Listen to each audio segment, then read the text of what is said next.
Hello 5th grade students. Our lesson today is grammar. It is a grammar review of future plan with going to. Last time we saw future plan with going to. We have four important elements to express it. We should have subject pronoun, that is I, je, you, tu, he, il, she, elle, we, nous, you, vous, they, il avec S ou bien elle avec S. We should have to be, verb to be in simple present.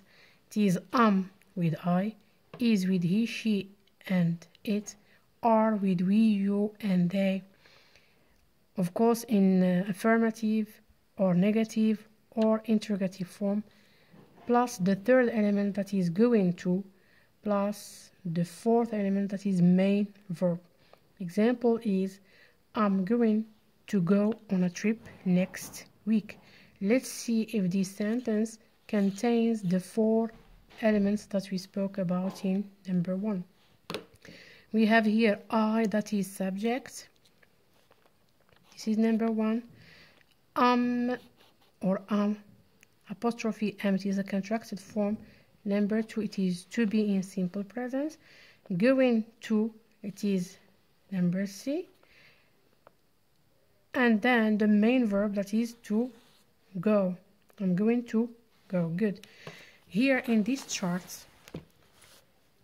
I try to draw it, and it is, if you want, it is a sum up of all the subjects of the forms of the sentences, means affirmative form, negative form, and interrogative form.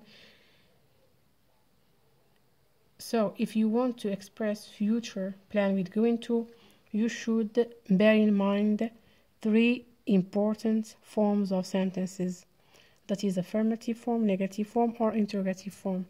With I say I am going to buy a car, or the contracted form I'm going to buy a car. Negative form, I'm not going to buy a car, or I am not going to buy a car. In interrogative form, I say, am I going to buy a car? There is a question mark here, and there is an inversion between subject and the auxiliary to be.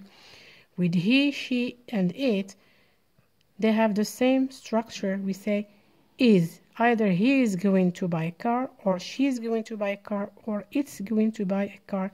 All the time, the contracted form doesn't matter because they are correct. Either you say he is going to buy a car, or he is going to buy a car. Negative form, he is not. There is a not. There is a negation here between the auxiliary to be and going to. Okay? He is not going to buy a car, or she isn't going to buy a car. In interrogative form, we say, is he going to buy a car? Is she going to buy a car? Is it going to buy a car? So here, don't forget to inverse the subject and the auxiliary to be, and don't forget the question mark, of course. With we, you, and they, I say are going to buy a car, or we're going to buy a car. This is a contracted form. You're going to buy a car. They're going to buy a car. Okay? Negative form, we say we are not going to buy a car. They aren't going to buy a car. This is a contracted form of are not. Either are not or aren't. In interrogative form, we say, are we going to buy a car? Are you going to buy a car? Are they going to buy a car? All the time, you reverse the subject and the auxiliary to be, and don't forget the question mark. So, as I said before, this is a chart, this is a tableau, it is a sum up, résumé of future plan in affirmative, negative, and interrogative form. Please, you draw it in your copybooks, your lesson copybooks, and you learn it by heart. Thank you.